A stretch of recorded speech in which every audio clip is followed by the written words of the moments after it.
Big बॉसच्या इतिहासामध्ये घडणारी गोष्ट होती ती म्हणजे दोन कॅप्टन. मित्रांनो, मराठी बिग बॉस सीझन 6 मध्ये पहिल्यांदाच दोन कॅप्टन होणार होते, पण ते दोन कॅप्टन दोन्ही व्यक्तीमुळे झालेले नाहीत. ते म्हणजे दिव्या शिंदे आणि अनुश्री माने.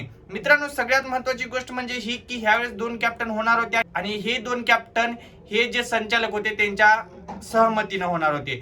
तर मित्रांनो, बहुमत जे होतं ते होत नव्हतं, कारण की मित्रांनो, दिव्या शिंदे अनुश्री मानेचं ऐकत नाही, अनुश्री माने हे दिव्या शिंदेचं ऐकत नाही. यांच्यामध्येच भांडण होते की आम्हाला हे टास्क करायचं नाही.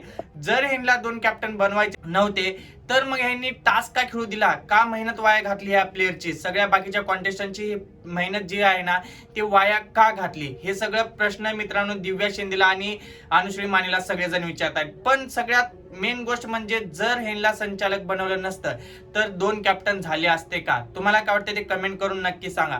आणि आयुषने ना थोडंसं डोळे उघडून खेळलं पाहिजे गेम, कारण की आयुषला डोळे उघडायची गरज आहे सध्याला.